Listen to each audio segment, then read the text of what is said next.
Good afternoon. Hello, and welcome to the National Constitution Center. I'm Lana Ulrich, in-house counsel for the center, and I want to thank you for coming out to today's program. I have a quick, important announcement. Dambisa Mayo, who's the author of Edge of Chaos, the book that was being featured today, unfortunately had a last-minute family emergency, and so cannot make it. So our thoughts and our prayers are with her family. However, the show must go on, and we are fortunate that Professor Michael Greve was still able to make it here for our program, and we still hope to have a thoughtful and engaging conversation about the state of democracy today, picking up on a lot of the themes of Dambisa's book. Before I introduce our panelists and we get to the program, I just have one quick announcement. May is Members Month here at the NCC. Tomorrow is our Members Open House. NCC members and their family and friends are invited to tomorrow's open house from 10 a.m. to 4 p.m.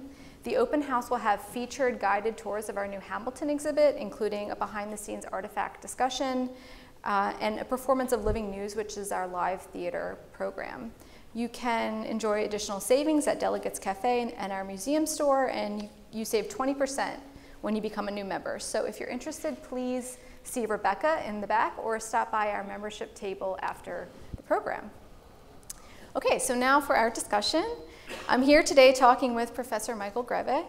He is a professor of law at George Mason University's Antonin Scalia School of Law.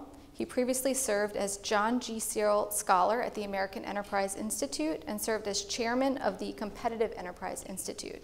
Prior to joining AEI, he was founder and co-director of the Center for Individual Rights, which is a public interest law firm that specializes in constitutional litigation. He is also the author of numerous books, including The Upside Down Constitution. Please join me in welcoming Professor Michael Greve.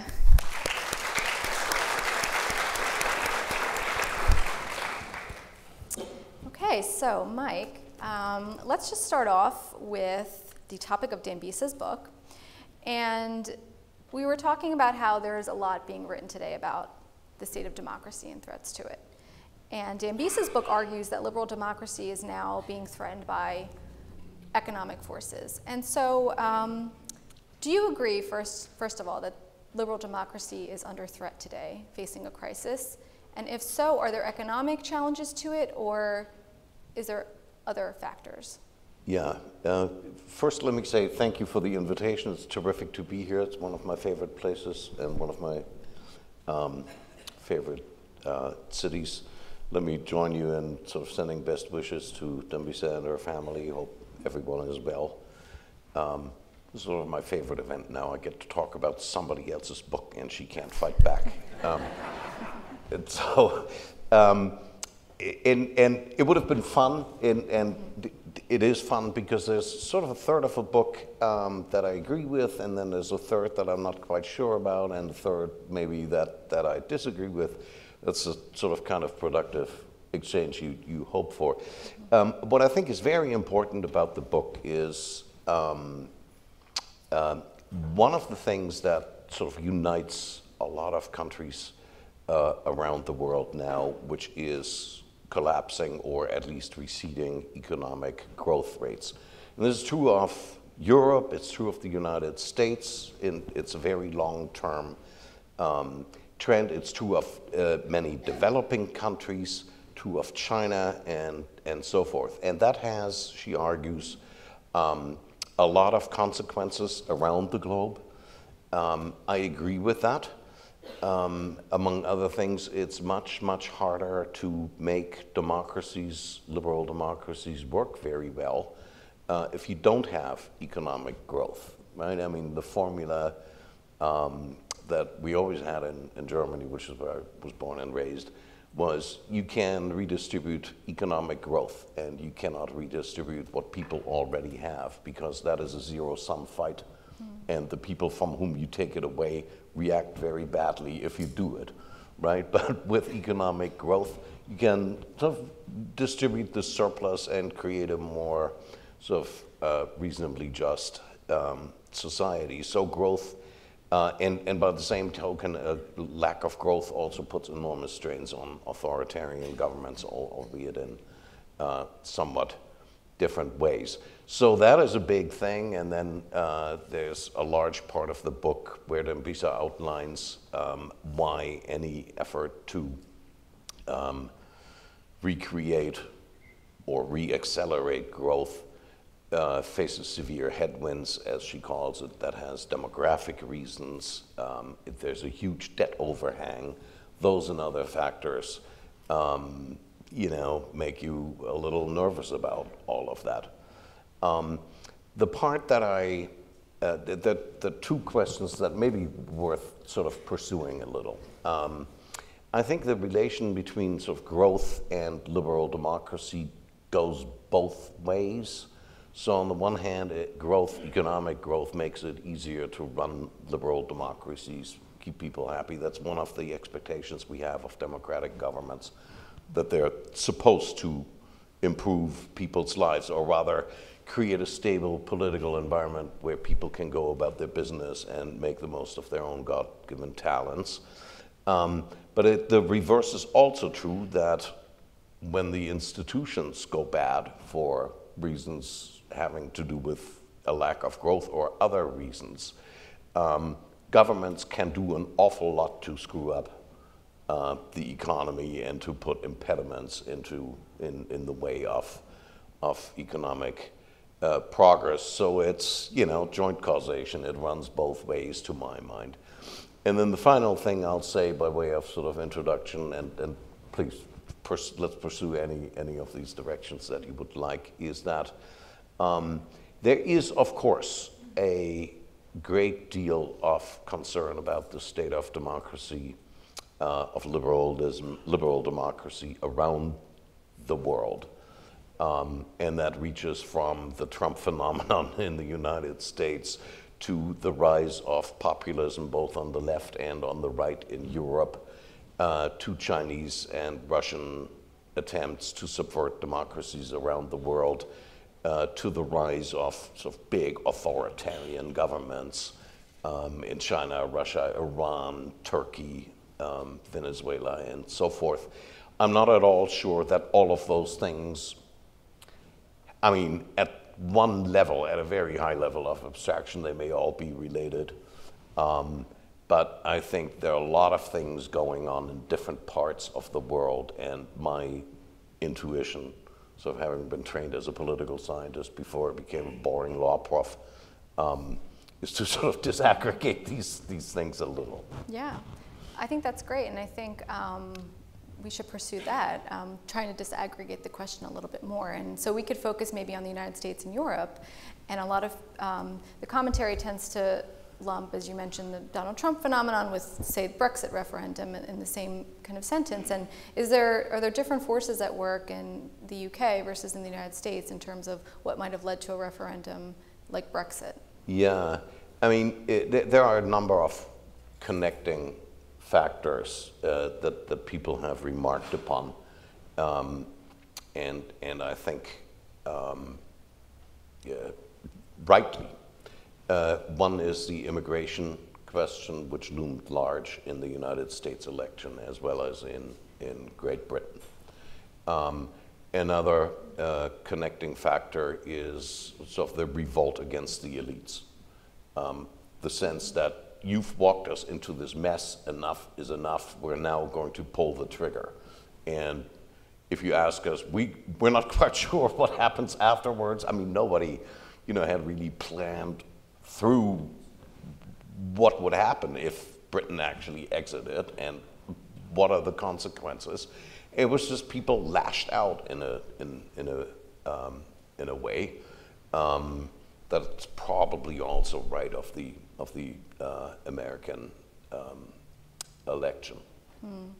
That said, there are obvious differences. Brexit is, it's about Europe, the European Union. And we don't have that question hanging over us in quite the same way, obviously. And that makes a lot of institutional differerences, I think. Mm-hmm. And the final thing I'll say is that if you look at the electoral, I'm not an expert on elections at all, but it is striking that, the areas in England that voted for Remain, or London and the big centers, right? So it's an urban-rural divide, which we also have in the United States, which played out very, very prominently in 2016. Right, and I think Dambisa notes that in her book as well, that on the coast, California and New York tend to be, if you look at the popular vote in favor of Hillary Clinton, if you remove those two areas, in fact, Donald Trump would have won the popular vote, taking those places aside. Yeah. We talked about this backlash against the elites, and that's something that Dambisa and others have written about, this idea of the failure of either the incumbent politicians or this idea of political myopia that that politicians today, and perhaps even voters, are a little short-sighted. And some of her reforms that she suggests are electoral, like reforming the frequency of elections, let's say, in the United States, or even instituting minimum requirements of voters. And I thought those were very interesting and perhaps controversial reforms. And so I was just hoping to get your thoughts on those ideas, and whether or not you thought that such a reform would even be constitutional in the United States, or might even require a constitutional amendment. Yeah, so Dambisa, to sort of add a little to this, has two sets of proposals. One is to introduce political reforms that make politicians a little more far-sighted rather than short-term oriented, such as longer terms in office, term limits, those kinds of things. And then there's a separate set of proposals which basically say, we should elect ourselves another American people. Tiered voting rights for people who pass, high levels of civics tests, fewer votes for those who don't, that kind of thing. As she says, that would obviously require a constitutional amendment, and she realizes that this is bound to be quite controversial for all sorts of reasons. I'll say two things about it, and again, I don't mean to be unfair, and it's somewhat awkward for all the joking about beating up on somebody who's not here. It's somewhat awkward to do it. But I'll say two things. One is there's an aspect of political myopia and short-term orientation that she doesn't discuss, but which I think is very, very important and very alarming. And that is that we used to have an awful lot of unwritten constitutional norms, right? Constitutional conventions, you can call them. They're not written in the Constitution, and there are no statutes that say you have to do X, Y, or Z. But you observe norms of good behavior because you ask yourself, what if the other guys or gals win and they did that to us and we wouldn't like that, and so we're not going to do that to them in the first place, right? And rapidly over the past 20 years or so, those norms have broken down, starting by my lights of sometime in the 1990s, and progressively so over time. And some of that is a result of sort of institutional competition between the president on the one hand and Congress on the other, right? So you have consecutive presidents now who say, we can't wait, and therefore we'll do without Congress, what is basically Congress's job to do. And then you have somebody else who says, I alone can fix it, and I don't care about the Congress either. And a lot of pottery got broken in that particular sort of institutional combat between the branches. Other conventions are sort of purely in Congress. Those have broken down. Sort of the way we talk, right, about each other and with each other, that has gotten worse. And that is really a form of short-term thinking that I think is very dangerous to democratic government. Dambisa doesn't talk about it, but I think it fits into the same category and is worth thinking about. The other thing that I'll say is that we have institutions that are built to be a little more long-term oriented, which we call administrative agencies, right? The entire point of having administrative agencies that aren't in the Constitution, that aren't executive really, because they're independent often, that aren't legislative, they're not courts either, but they do all of those things. The reason for creating those institutions was precisely to say, let's insulate them and their thinking and their expertise from politicians who always look at what do my voters want this minute or the next minute. My own sense is that people's confidence in those kinds of institutions has rapidly declined over the years. And I mean, maybe it's like, it may be a professional hazard. If I had to write a book about that topic, it's, you know, I'd say a little bit more about administration and bureaucratic agencies and why their performance has been so unsatisfying over the past decades and caused a lot of discontent, I think. Yeah, you've written a lot about the administrative state, and some of the criticism is not... See, I just try to drag you on my turf somehow.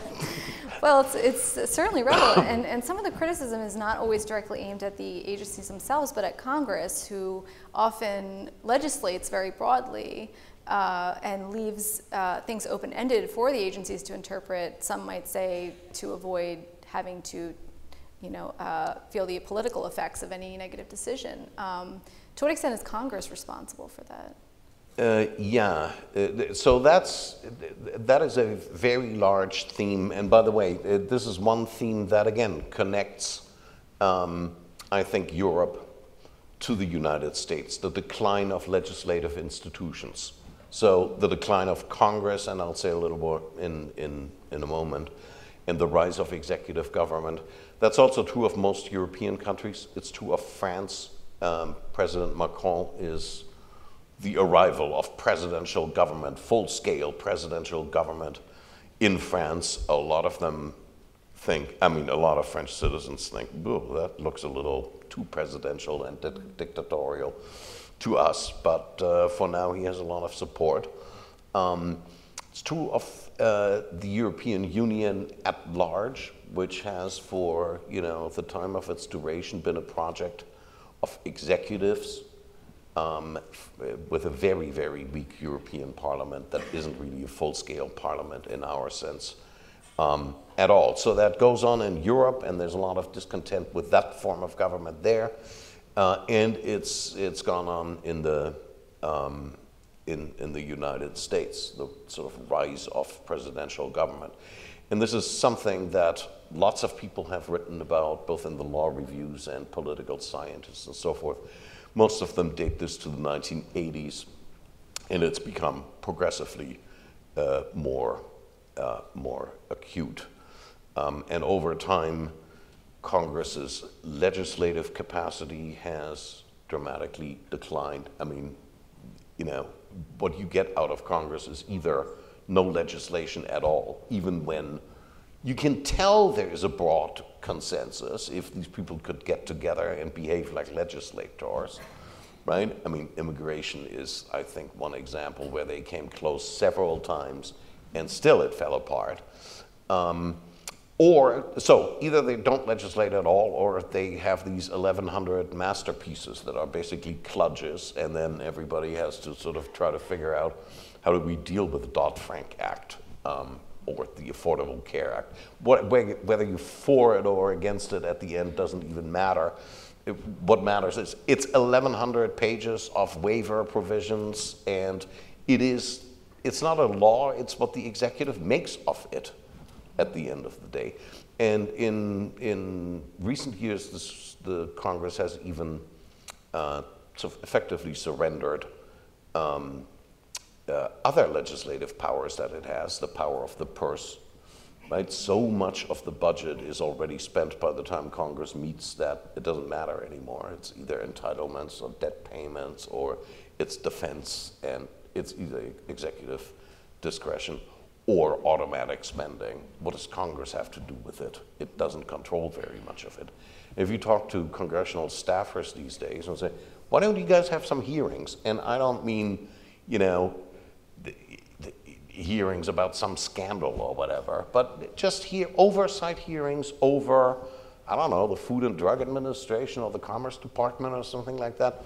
They don't do that anymore because they say, look, the executive officials come here and they blow smoke or lie to us, and then they go home, and we have no way of disciplining them one way or the other. So why should we hold a hearing? And that is kind of a depressing state of affairs. There are lots of theories where this comes from. My own view is that it has a great deal to do, the sort of rise of executive power and the decline of Congress, that has a lot to do with our expectations of government. So Congress is pretty good, or used to be pretty good, at deciding who gets what, right? So it writes programs about, I don't know, food stamps or something like that, or trade assistance. That it can, or a highway bill, or agriculture supports. That it can do. Congress isn't really good if it comes to expectations that are harbored by narrower and narrower constituencies, it isn't very good at negotiating sort of abstract values that people have. So everybody expects that Congress do something about student dating behavior on campuses, because that's sexual harassment, or might be. Can Congress seriously do that? No, it can't, right? Everybody expects Congress to do something about global warming or about biodiversity in the sense of the last toad that is endangered still has to be protected. Can Congress do that? No, it just doesn't have the capacity. And so all it can really do is to set up these little special purpose governments that are sort of called administrative agencies, and frequently they're state or local based, sometimes they're federal, where people who are concerned about that particular aspect of public life can go and haggle things out. And in lots of ways, those institutions in Washington are a lot more, quote unquote, democratic and accessible and open and reasonable than the legislature itself. But they are executive agencies. And so this isn't, the rise of executive government for the most part isn't a result of autocrats strolling in and grabbing power from Congress, right? It's a process of abdication by Congress itself. It's interesting, because typically the conservative critique of the administrative agencies is, as you said, this sort of power grab, and also congressional abdication and this technocratic rule by experts. But it sounds like there is true value in having that. In some cases, there may be, right? My view of it is a lot depends. There are some issues that are really very involved and complicated, and it's best to have people involved in that who really know what they're doing.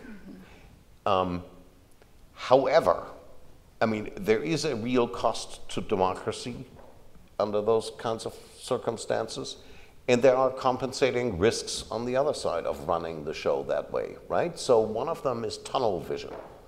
If you really care about endangered species and that's all you do 24/7, right? It would be good to sort of have somebody else take a look at that and say, wait a minute, how does that, it's important, I get it, but how does that fit into our broader sort of set of priorities, and you know, there's a difference between taking that seriously and getting obsessed over it, and that goes for everything. I'm not dumping on endangered species in particular. It was just the first example that came to my mind. And then there's a real risk of sort of what some political scientists call cultural capture. So if you spend time in and around financial agencies, the Treasury Department or the FDIC or the Securities Exchange Commission, all right?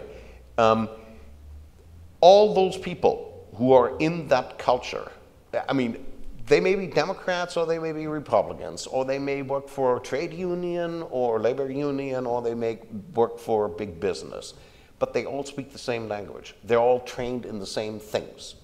And so they miss stuff that could be really important. And by some lights, that kind of specialization, you know, had a lot to do with the financial crisis. There was a bunch of people who talk the same, look at the same data, you know, have the same professional background and the same kind of myopia. That's a different kind of myopia than Dambisa talks about. But I think it's proven quite consequential. And this is a big problem. Yeah. To what extent is the lack of oversight the fault of the courts, for instance, with Chevron deference and doctrines like that that kind of just defer to agency rulemaking or agency interpretation of statutes? Yeah, I mean, this is another sort of nostrum.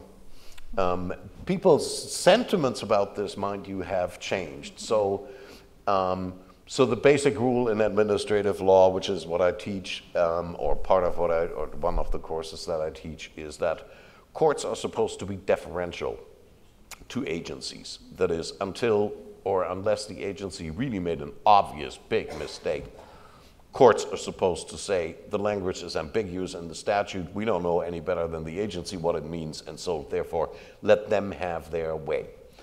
For the duration of the Obama administration, that was a principal target of all the conservatives, that doctrine, and if only we could get rid of it and have the courts run herd on federal agencies. And now it's flipped, right? Now a lot of people on the liberal side want courts to take a very, very close look at what the INS or whoever it is, or the Federal Communications Commission is doing under the Trump administration. So to a large extent, that's a partisan thing.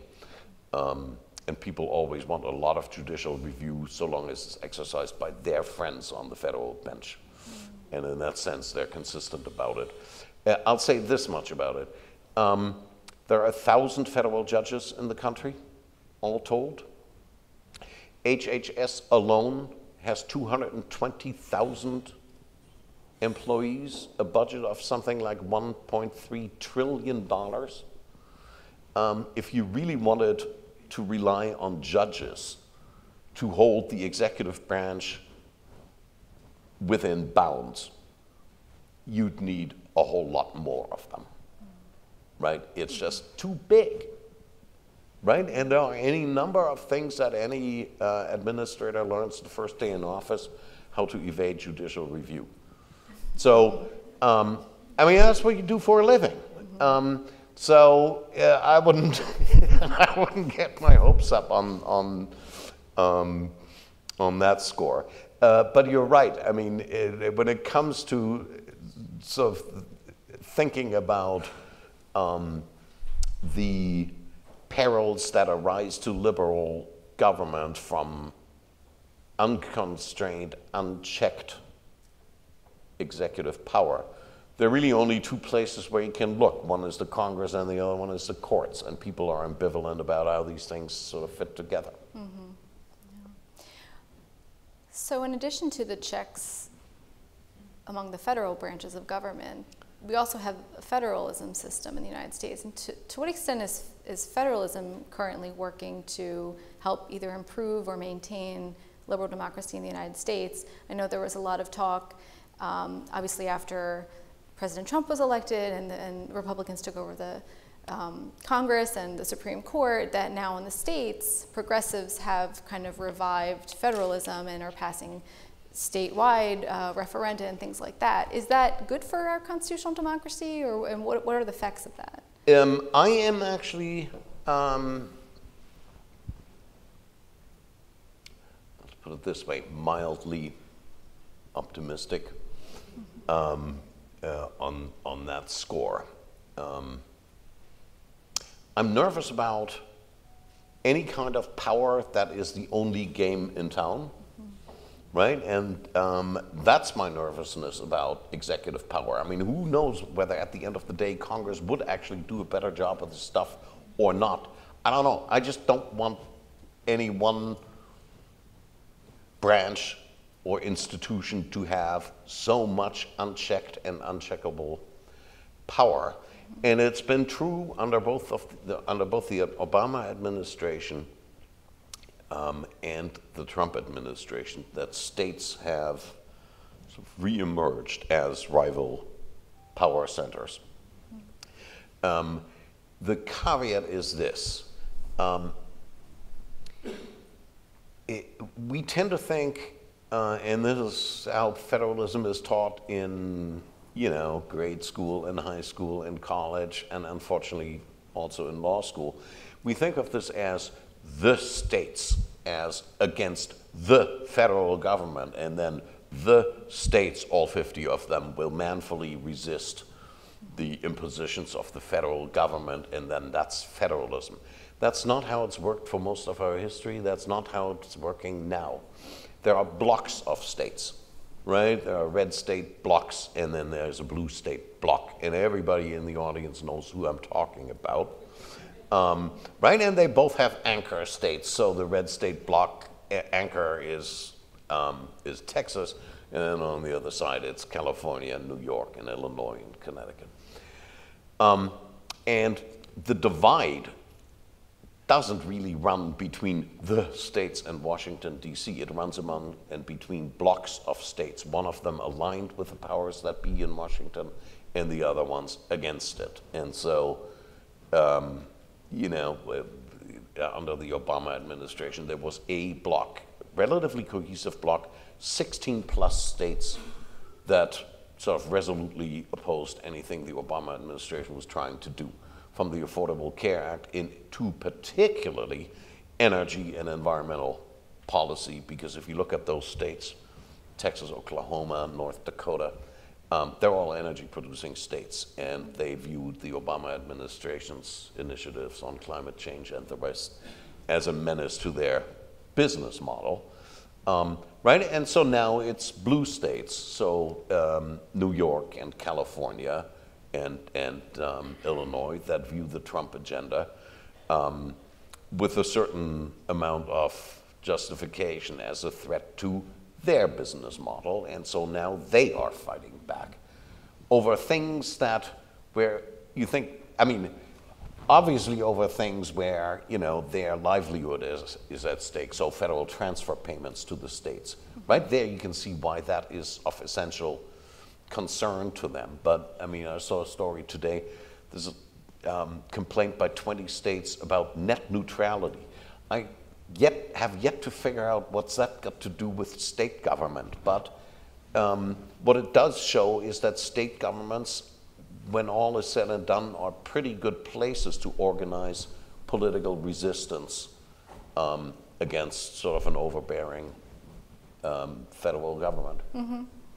Yeah, there's issues of federalism involved in this Wayfair case now that the Supreme Court's hearing, and it implicates this dormant commerce clause doctrine, which is something I vaguely remember from law school. But I was listening to a podcast where you mentioned that this was one of the central doctrines that led to the United States becoming a powerhouse in the modern century. And is there some kind of relationship there that we should be looking at this kind of doctrine, or what are the effects of maybe decision on Wayfair, either on federalism doctrine or maybe the future of the economy? Yeah, so the Wayfair case, Lana mentioned, this has to do with internet taxes, right?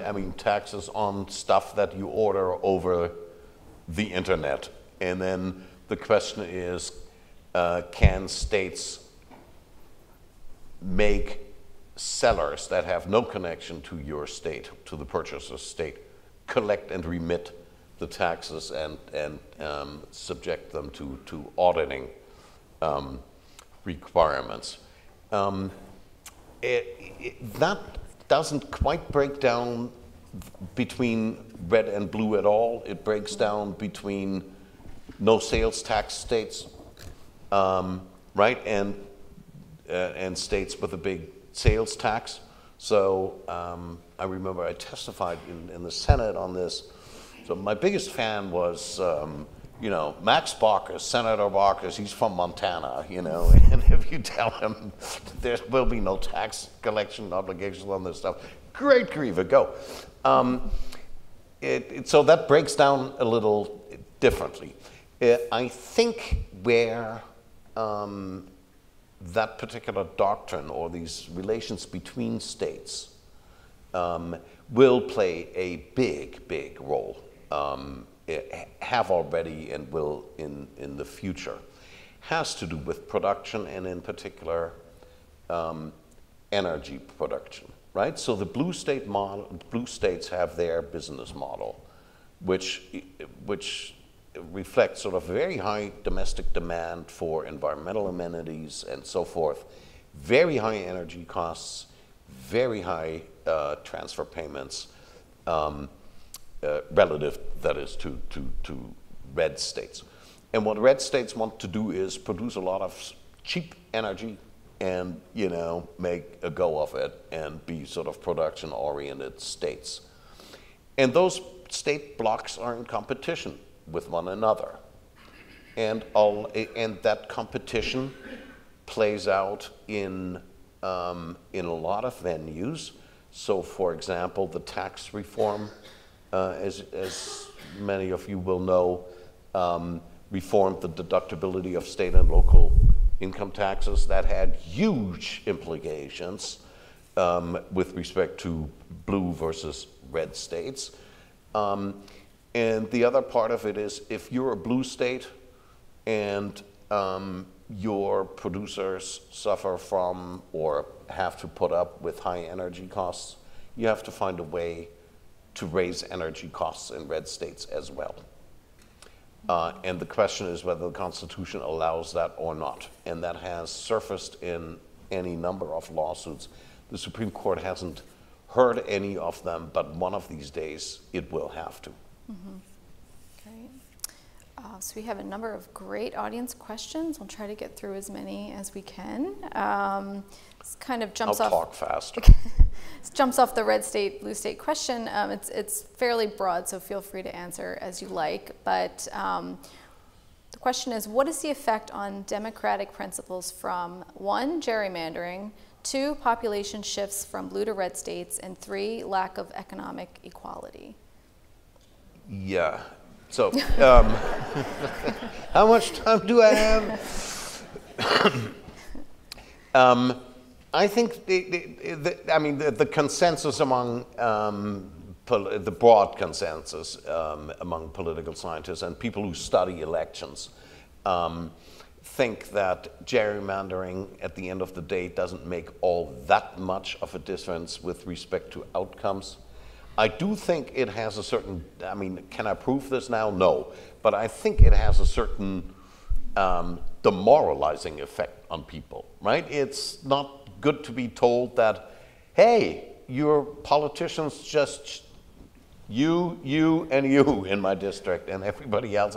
That is, it looks corrupt. But in terms of overall outcomes, there wouldn't be that much of a difference, is at least how I understand the most of the studies. And mind you, there's polarization also at the state levels, and states aren't gerrymandered, right? They are just what they are.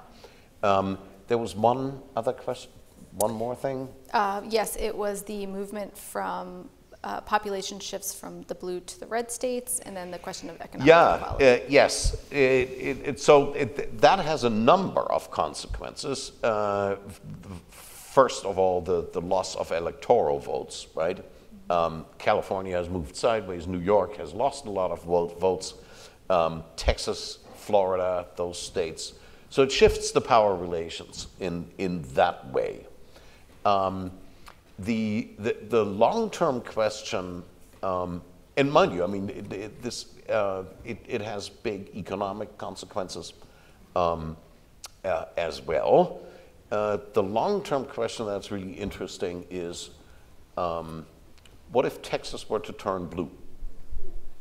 Right? That would change an awful lot in American politics and would sort of change the dynamics of American politics in very, very fundamental ways. And my sense of it is that when people move from New York to, I don't know, Tennessee, North Carolina, Texas, they don't all of a sudden change their political stripes. So it may have some effect there. I'm sure people have studied this.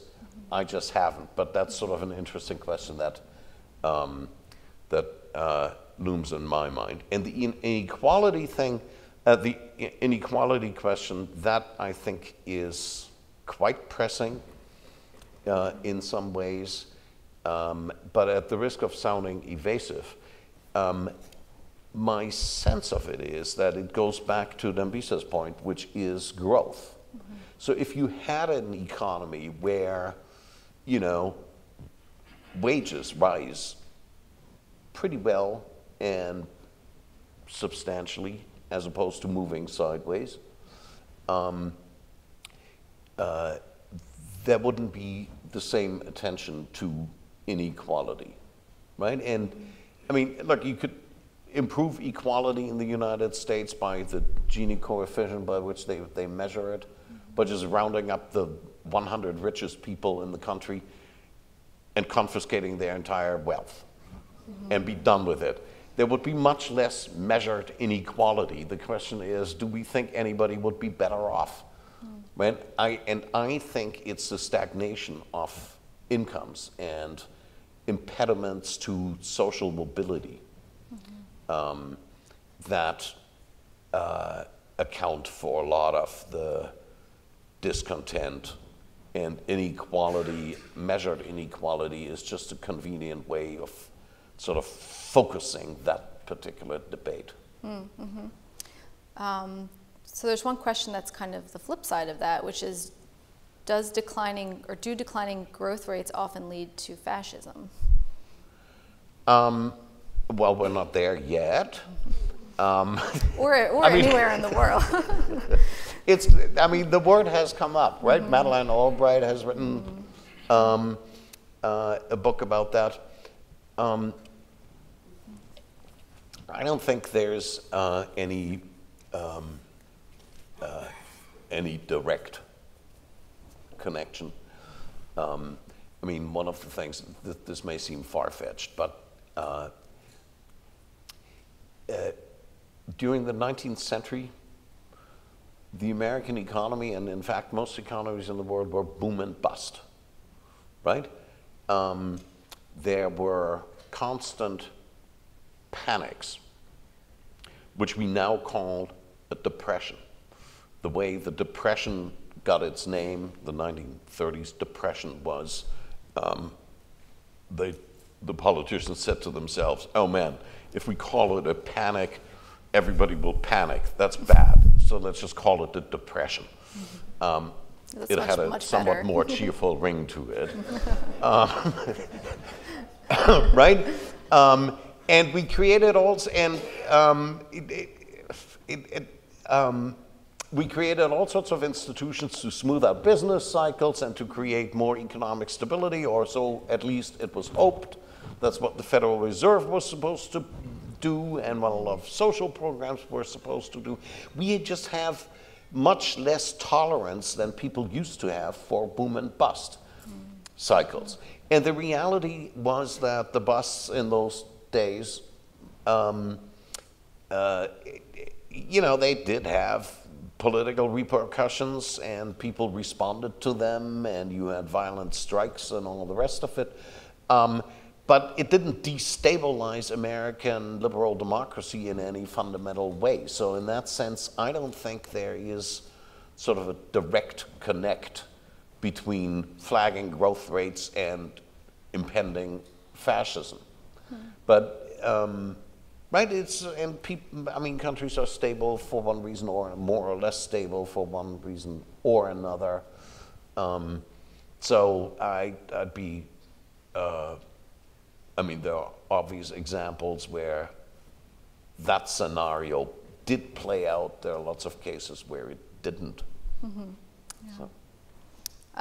There's a couple questions that talk a little bit more about the electorate and an informed electorate. This question asks, many scholars seem to agree that democracies need an informed electorate to both thrive and survive, yet people in the United States seem to favor ideology over facts. How do we get back to a better informed public, to fact-based policy making, and will democracy disintegrate if we don't? And I guess, do you agree with the premise as well?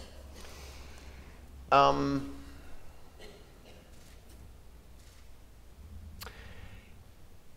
want to be a little careful.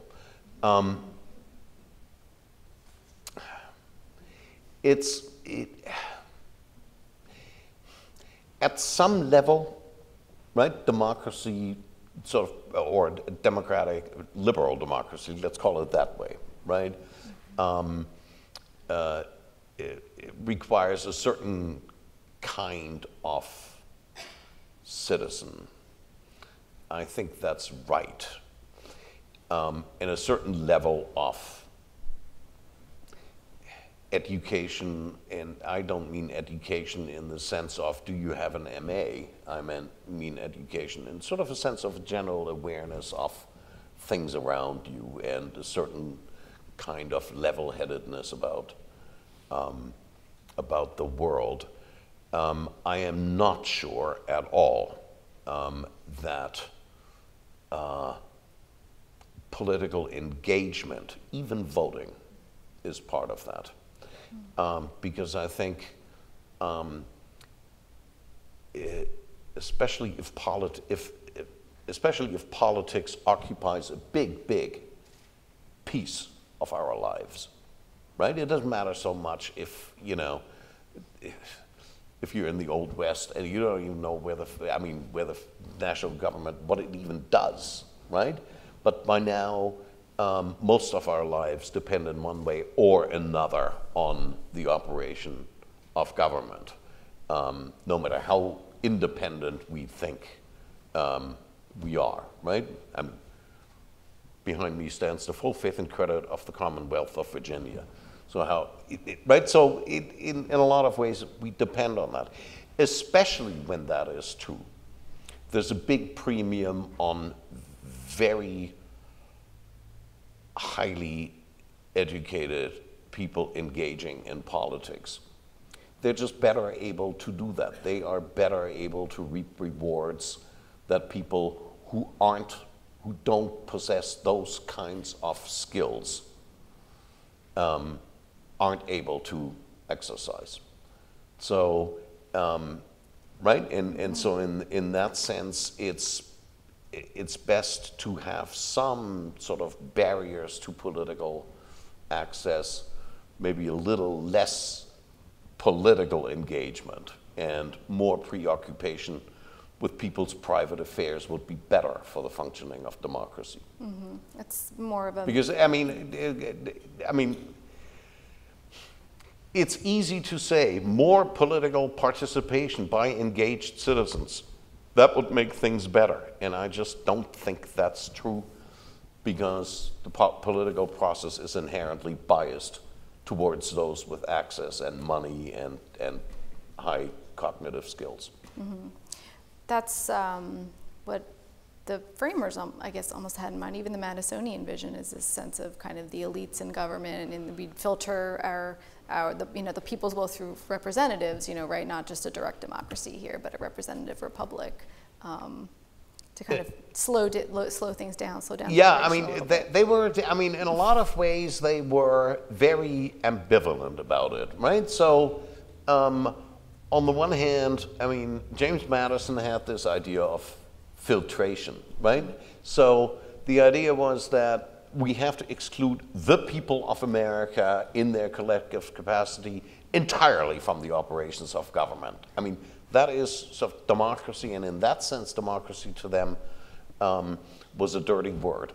And so what they hoped for was that representation, elections by large districts, would somehow dampen those passions and tend to select politicians who sort of preoccupy themselves with the great ideas of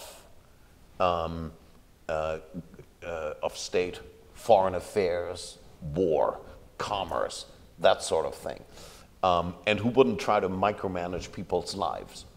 Right? 15 minutes into the first Congress, Madison discovered, oops, that was a mistake, and it never worked.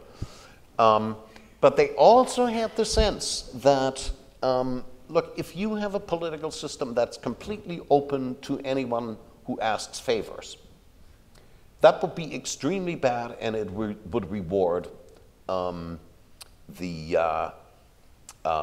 enterprising. And mind you, not the enterprising in the private sector, but the enterprising people in politics, and this would be a very bad idea. This comes up, I think it's Federalist 62, where Madison talks about a mutable government, and why a mutable government, that is a government that sort of jumps from one thing to the next and changes policy from one day to the next, would be really, really bad and demoralizing for the country, because it would just hand rewards to people who can follow the affairs of government day in, day out, who have lobbyists. I mean, you read that piece of Madison's, one of my favorite. Gee, that guy has watched way too much Fox News. I mean, it sounds really, really modern, and they knew what they were talking about. So what they tried to do was create a government that absolutely it had to be accountable to the people.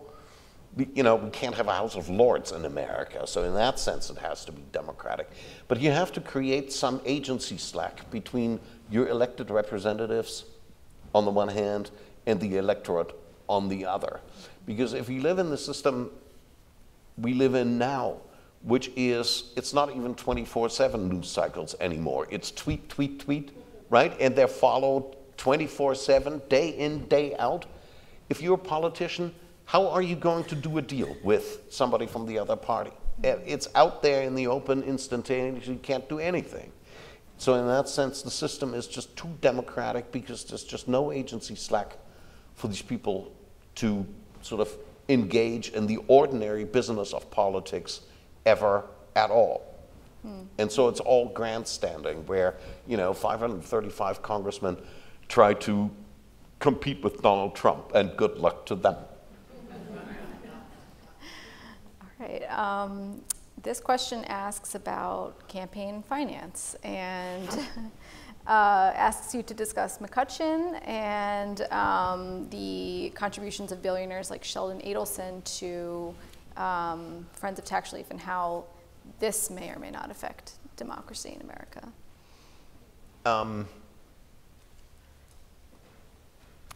You could, in theory, imagine a system that's completely different, right? Public financing of elections and total prohibitions on campaign contributions.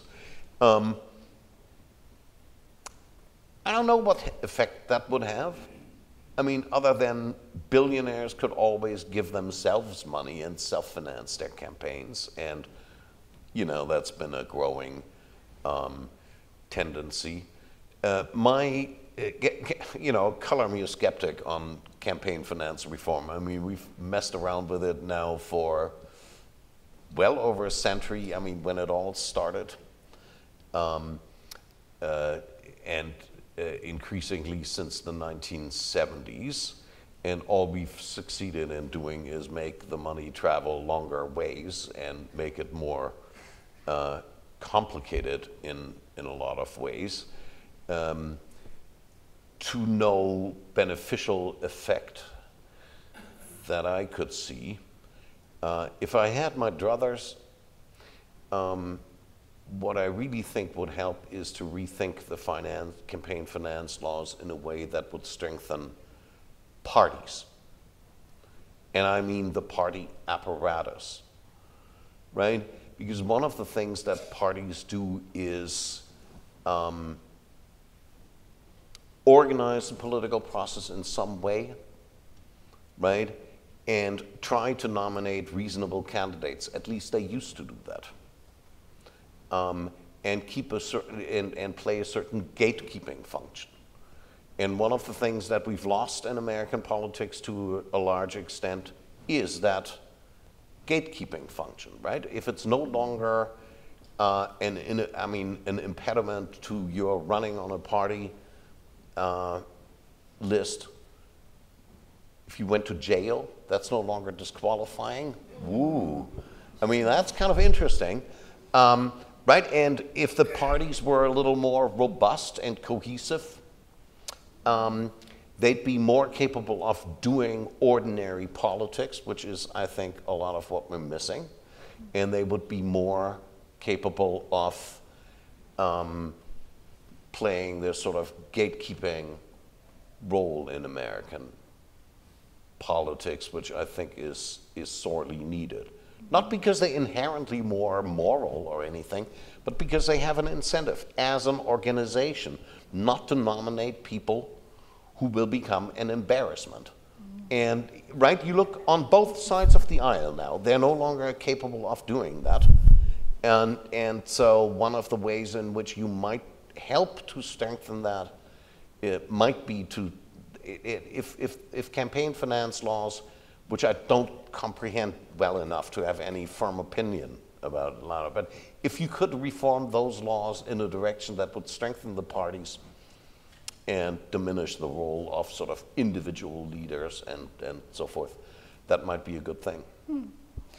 Right, well, the last question, I guess I'll just jump off of what you just said with the strengthening party apparatus, and hopefully that might help with democracy today. Are there any other solutions or reforms that you might think of or suggest to address any issues in democracy? And is this sort of return to this kind of Madisonian vision of democracy something that we should be trying to strive towards or not? Let me say this. I mean, there's obviously a lot of concern about the direction in which democracies around the world, including ours, have gone. I think, every once in a while, and sort of out of a corner of my eye, I follow the European debates about these things. They're even more clueless than we are. That may not be saying a lot. But the proliferation of books that are sort of targeted at a non-specialist audience, that are really targeted at, well, this kind of audience, people who are engaged, who are concerned about it, these things, I think that's altogether sort of a hopeful sign and not a bad way of sort of running a free country. Great. Well, Michael, thank you so much for being here, and thanks everyone for joining.